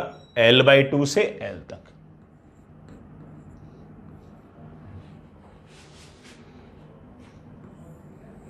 देखो कितना है? ईएमएफ इक्वल्स टू बेटा बोलना बी बाहर ओमेगा बाहर, एक्स dx का इंटीग्रेशन आएगा एक्स स्क्वायर बाई 2। लिमिट लगाओगे तो L square minus L square by 4, बेटा कितना आ गया? 3 times L square by 4। B omega L square by 2 अगर 100 वोल्ट है तो बेटा ये 3b omega L square by 4 कितना आएगा? 75 वोल्ट। बेटा डिवाइड कर दो, बेटा डिवाइड कर दो, कितना आ गया आपके? ये 75।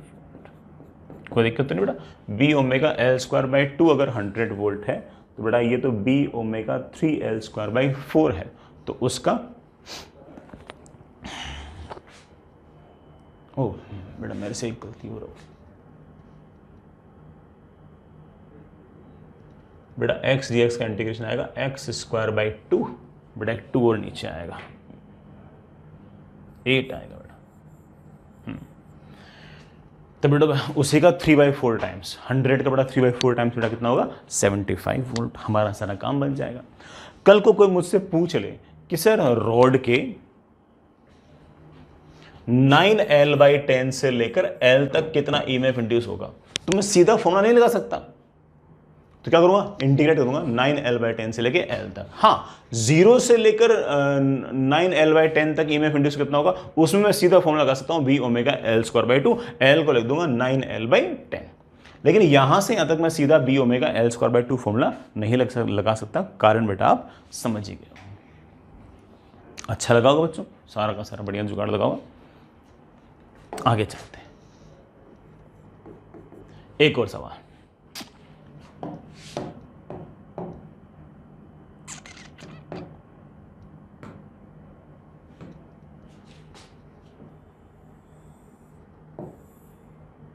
ये बेटा आपके पास एक सुपर कंडक्टिंग लूप, इसका किसी प्रकार से कोई रेजिस्टेंस नहीं है बेटा, बीचों बीच हिंज और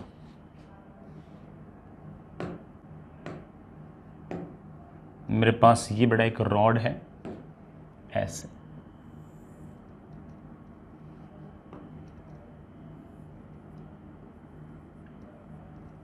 रॉड है जिसकी लेंथ बेटा L है और इसका रेजिस्टेंस स्मॉल r है बेटा, इसका रेजिस्टेंस स्मॉल r। ये जो बेटा सारा सारा लूप है इसके पास कोई रेजिस्टेंस नहीं है। ये बेटा तार जिसका रेजिस्टेंस कैपिटल R है,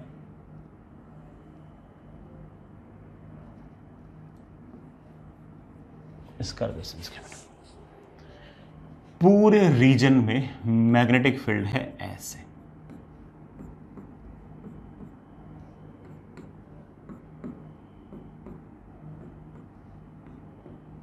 मैग्नेटिक फील्ड है बेटा B। मैं इस रॉड को ऐसे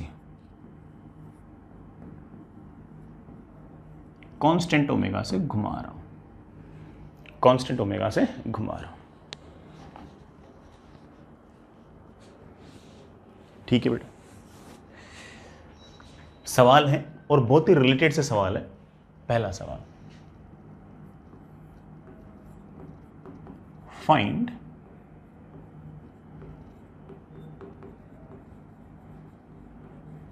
EMF induced in conducting rod. बड़ा इस कंडक्टिंग रॉड में कितना EMF इंड्यूस होगा, वो तो बड़ा फॉर्मूला डायरेक्ट लग जाएगा। Draw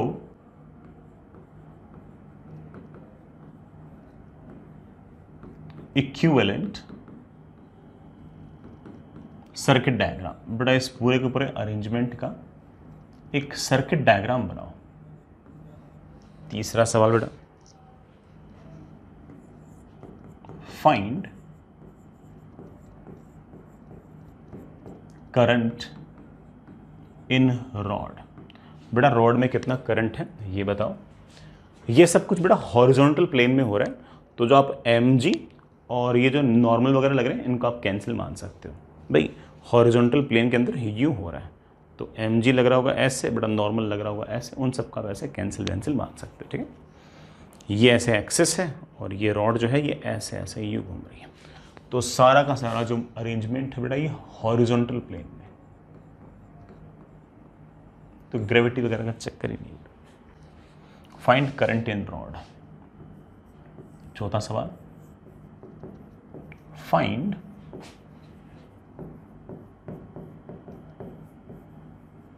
magnetic force on the rod. और रॉड पर कितना मैग्नेटिक फोर्स है ये बताओ। पांचवा सवाल बेटा, फाइंड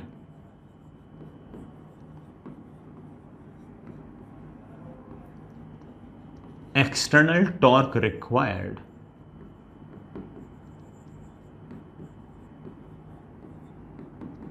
टू मेंटेन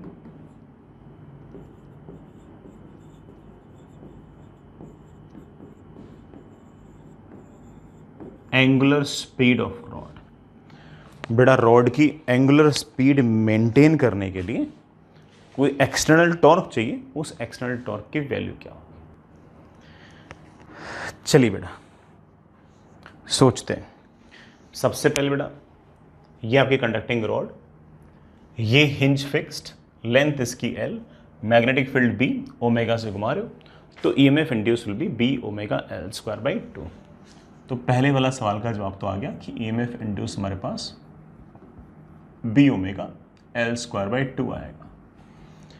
और रॉड के पास वेलोसिटी ऐसे है, मैग्नेटिक फील्ड ऐसे है, तो वेलोसिटी ऐसे, मैग्नेटिक फील्ड ऐसे, हायर पोटेंशियल इस तरफ, लोअर पोटेंशियल इस तरफ, तो इसका मतलब ये हायर पोटेंशियल इस तरफ, लोअर पोटेंशियल इस तरफ, और इसका जो EMF आएगा that will B B omega L square by 2। अच्छा, इस रॉड के पास इंटरनल रेजिस्टेंस भी है, वो भी दिखाया तो इंटरनल रेजिस्टेंस या इस रॉड का रेजिस्टेंस बेटा कितना है, स्मॉल r। अब ये जो रॉड है बेटा, इसका हायर पोटेंशियल इस तरफ, लोअर पोटेंशियल इस तरफ, ये करंट भेजना चाहेगी ऐसे। अब करंट जाने के दो रास्ते हैं, एक रास्ता ये और एक रास्ता ऑफ कोर्स ये। लेकिन ये जो सारा का सारा वायर है, इसका रेजिस्टेंस भी जीरो और इसका रेजिस्टेंस भी जीरो, तो एक तरीके से जीरो और जीरो रेजिस्टेंस के वायर पैरेलल में है, तो उनका इक्विवेलेंट तो कितना आएगा, जीरो आएगा। तो कुछ करंट बेटा इसका इधर से आ जाएगा, कुछ करंट इधर से आ जाएगा। ये करंट यूं चलते चलते यहाँ पहुँचा, ये वाला करंट यूं चलते चलते यहाँ पहुँचा, फिर वही सारा का सारा करंट यूं गया, यूं गया, यूं गया, यूं गया, यूं गया, यूं गया, यूं वापस आ गया। तो एक तरीके से जितना करंट यहाँ पर है उतना ही करंट बेटा आपका यहाँ पर है। बीच में एक बार करंट स्प्लिट जरूर हुआ, लेकिन उससे इतना फर्क नहीं पड़ता क्योंकि ये वाला जो रेजिस्टेंस बेटा है तो जीरो है। ध्यान से देखो, तो जो करंट आपका स्मॉल आर में वही करंट आपका कैपिटल आर में। कैपिटल आर से बेटा करंट यू आया, यू आया, यू आया, यू आया, यू आया, वही स्मॉल आर में। फिर करंट यू गया, फिर दो रास्तों में बेटा इधर से और इधर से वापस जुड़कर बेटा सेम। जो करंट स्मॉल आर में वही करंट कैपिटल आर में, तो इसका मतलब दोनों के दोनों आपस में एक तरह से सीरीज में। अगले सवाल मुझसे पूछ रहेगा कि इक्विवेलेंट सर्किट डायग्राम बनाओ। बिल्कुल बनाएंगे। इक्विवेलेंट सर्किट डायग्राम कितना आसान है।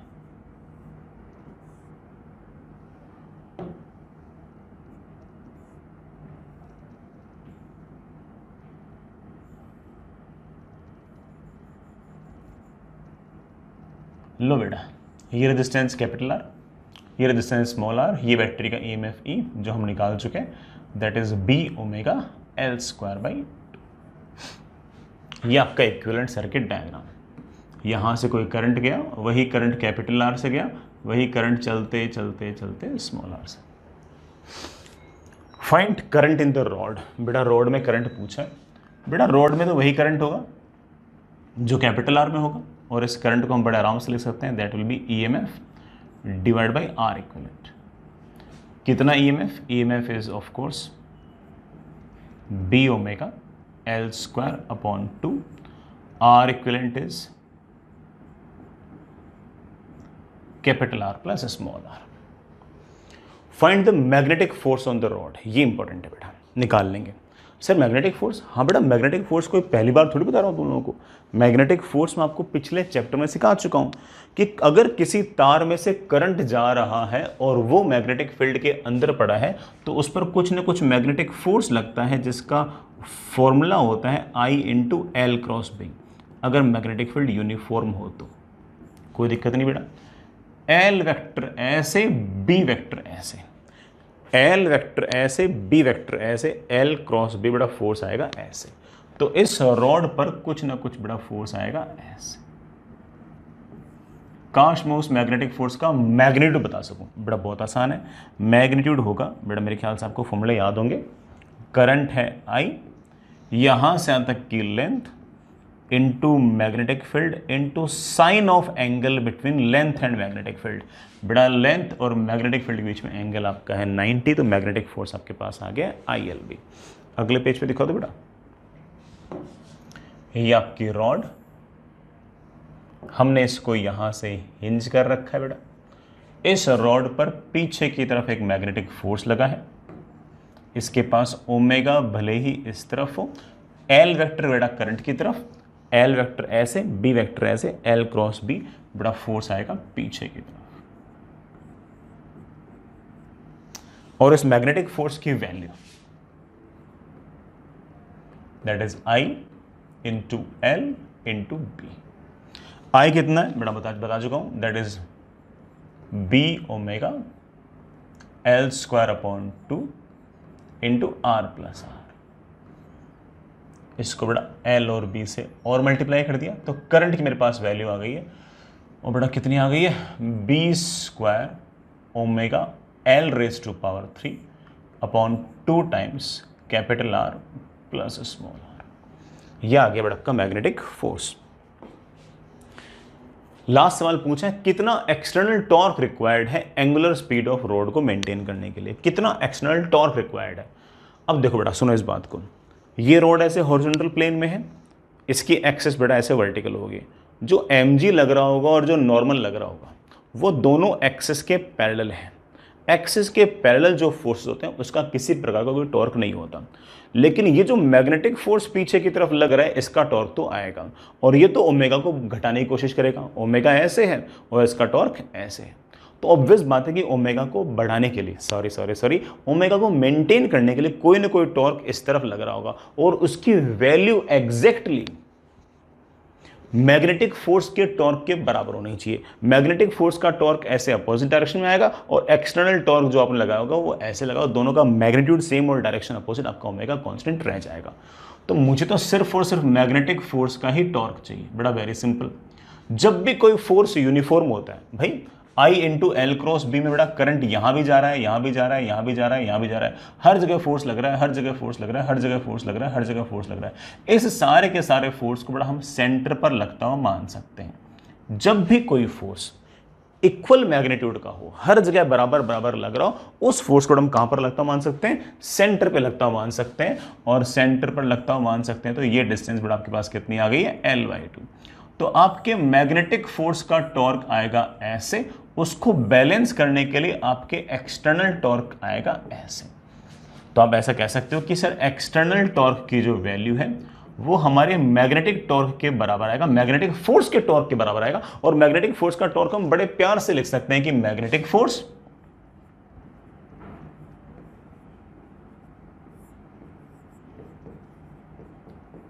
मल्टीप्लाइड बाय यहां से यहां तक की परपेंडिकुलर डिस्टेंस।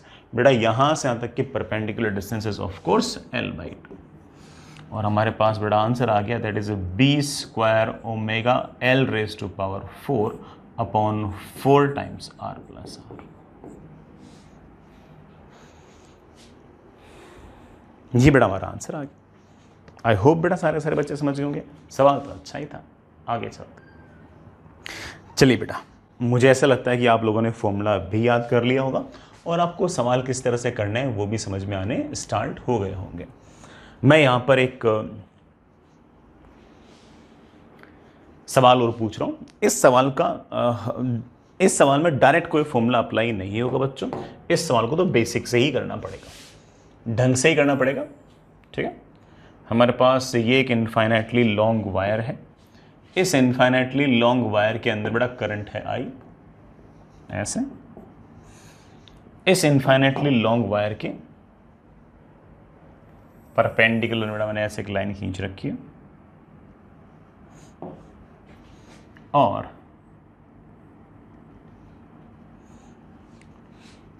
इस वायर से ए डिस्टेंस दूर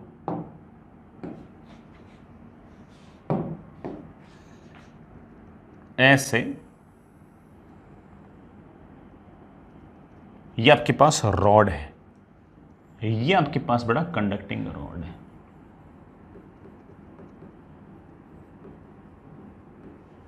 और इस कंडक्टिंग रॉड को मैं ऐसे इस एक्सिस के अबाउट कांस्टेंट ओमेगा से घुमा रहा हूं। बड़ा इस रॉड की जो लेंथ है वो आपके पास L है। मेरा सवाल आपसे ये है, देखो बेटा इस पूरे रीजन मैग्नेटिक फील्ड है ना, किस कारण से, इस इनफाइनाइटली लॉन्ग वायर के कारण है। उस मैग्नेटिक फील्ड के अंदर रॉड रोटेट कर रही है, आपको बताना है कि इस रोटेटिंग रॉड के अंदर कितनी ईएमएफ इंड्यूस होगी। Find EMF induced in rotating rod. ये जो रॉड रोटेट कर रही है इसके अंदर कितनी ईएमएफ इंड्यूस होगी ये बताओ। बता देंगे बेटा। अगर कोई बच्चा ये सोच रहा है कि इसमें सीधा B omega L square by 2 formula लगा दूं, नहीं, उससे बात नहीं बनेगी। क्यों नहीं बनेगी बेटा? B omega L square by 2 formula तब था जब बी हर जगह सेम हो। हम जानते हैं कि इस इन्फिनिटी लॉन्ग वायर के कारण यहाँ पर बी ज़्यादा है, यहाँ कम है, यहाँ और कम है, हर जगह अलग अलग है। तो सर क्या चारा बचा है? बेटा चारा तो बचा है वीबीएल लगाओ।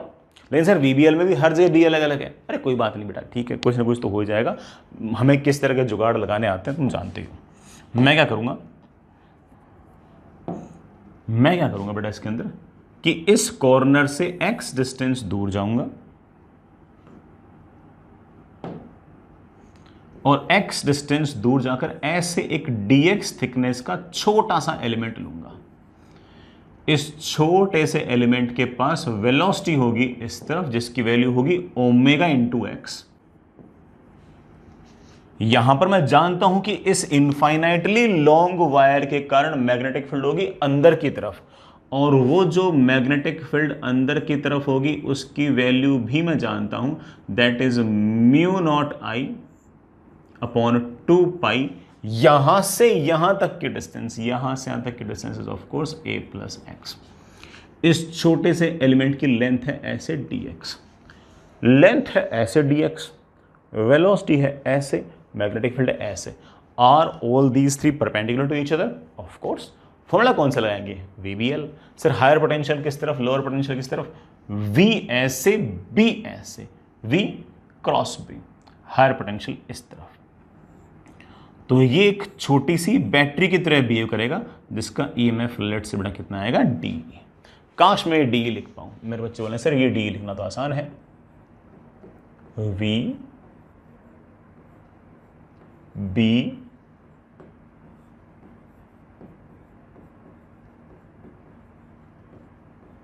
L, ये इसका ईएमएफ इंड्यूस है। सर ऐसी क्या सिर्फ एक बैटरी होगी क्या? नहीं बेटा, ऐसी छोटी छोटी छोटी छोटी छोटी infinitely small, infinitely large number of batteries होंगी। साइज सबकी छोटी छोटी लेकिन नंबर बहुत बड़ा। ऐसे बेटा बहुत सारी बैटरीज होंगी, उन सब का ईएमएफ लिखना लिखना लिखना, सब में ही V ऐसे, B ऐसे, V क्रॉस B, सबका हायर पोटेंशियल इस तरफ, लोअर पोटेंशियल इस तरफ। अगर ईएमएफ निकालना है तो सीधा का सीधा जोड़ लो।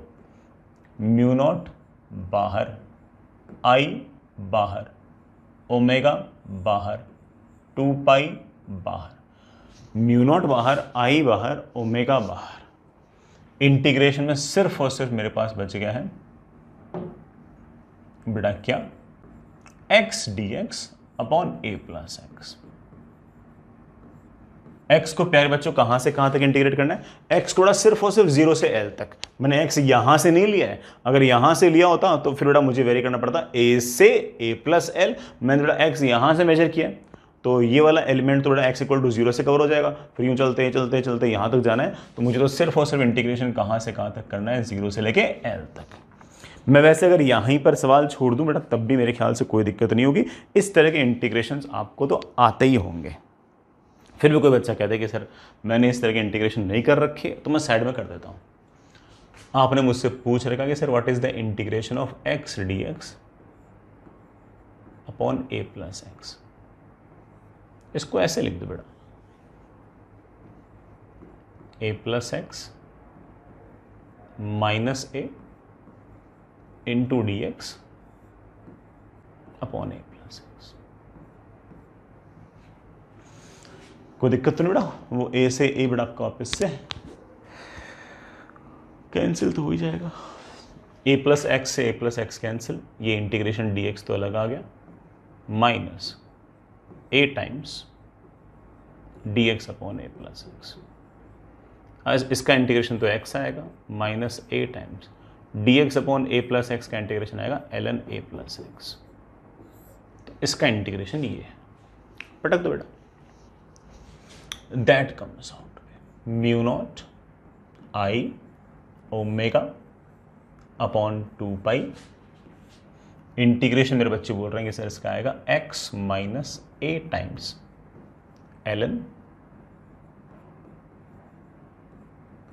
ए प्लस एक्स। एक्स बेटा कहां से कहां तक वेरी कर रहा है, 0 से लेके एल तक। मैं बेटा अगला स्टेप यहां लिख रहा हूं। जो नेट ईएमएफ आएगी बेटा वो आएगी म्यू नॉट बाहर, आई बाहर, ओमेगा बाहर। एक्स को एक बार के लिए एल रखना, एल रखा तो L minus a times log of A plus L minus, अब बेटा 0 रखना, 0 रखने पड़े तो 0 minus a times log of a. EMF comes out to be mu naught I omega upon 2 pi L plus a times L N a minus a times L N a plus L. वैसे बेटा ये answer है, और simplify करना चाहो और simplify कर लो। EMF आएगा mu naught I omega upon 2 पाई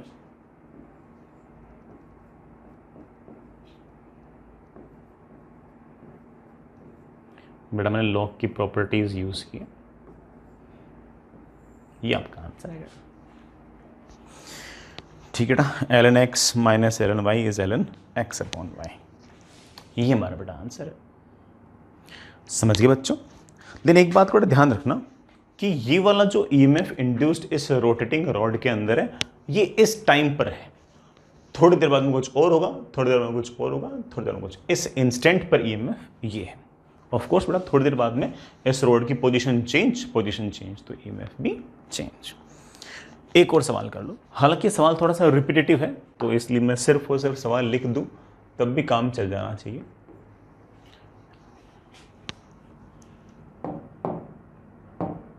सुनना बेटा, मैं सिर्फ सवाल लिख रहा हूं, सवाल करना बेटा आपको ही है। मैं हिंट विंट सब दे दूंगा। आपके पास ये इनफाइनाइटली लॉन्ग वायर बेटा, करंट इसके अंदर आई है, ठीक है, और ये बेटा आपके पास एक परपेंडिकुलर लाइन, और आपके पास कोई रॉड है वो अभी ऐसे कंडक्टिंग रॉड है बेटा, वो ऐसे है। ये एंगल अभी तो थीटा बनाई हुई है। ये डिस्टेंस बेटा आपके पास ए है। इस रॉड की जो लेंथ है बेटा, इस कंडक्टिंग रॉड की जो लेंथ है वो एल है।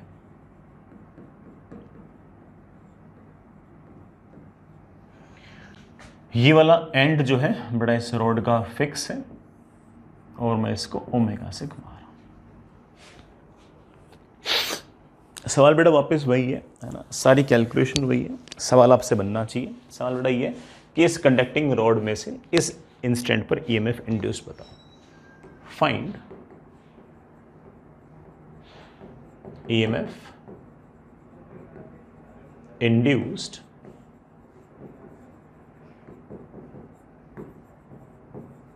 In conducting rod. बेटा हिंट दूं या समझ जाओगे, कर लोगे?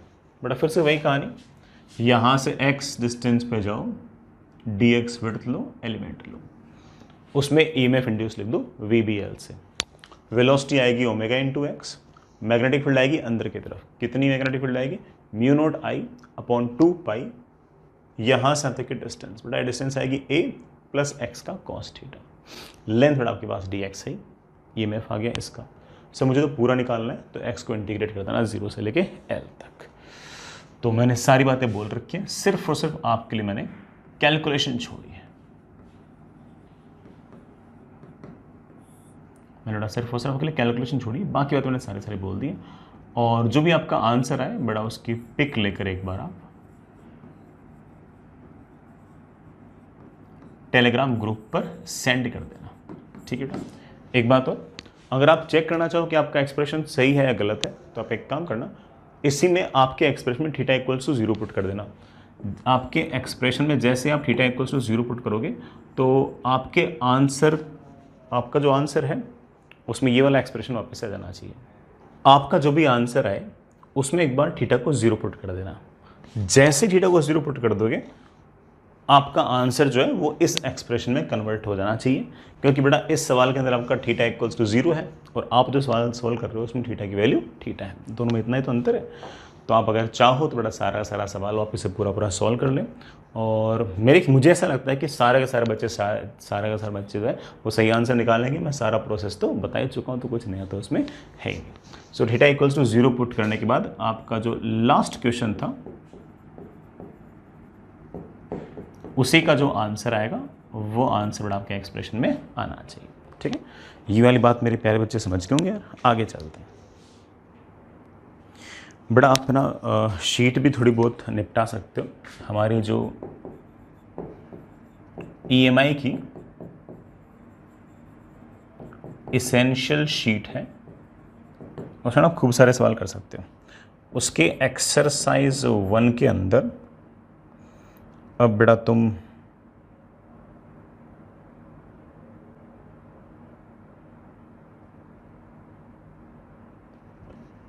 ABCDE 4 सेक्शन निपटा सकते हो। सॉरी बेटा 4 नहीं, डी मत करना, ABCE ये 4 सेक्शन बेटा कर सकते हो एक्सरसाइज 1 के पार्ट 1 में। बेटा ये पार्ट 1 की बात कर रहा हूँ, एक्सरसाइज 1 के ही पार्ट 2 के अंदर बेटा A कर लेना, B कर लेना,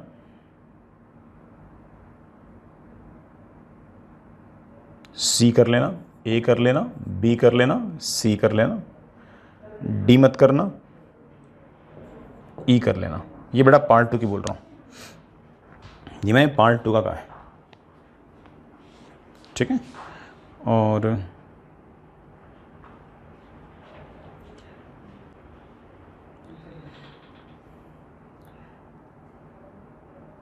ठीक है, इतना काम कर सकते हो। कुल मिलाकर सेक्शन डी छोड़ना है, ABCE ये 4 सेक्शन आप अभी निपटा सकते हो।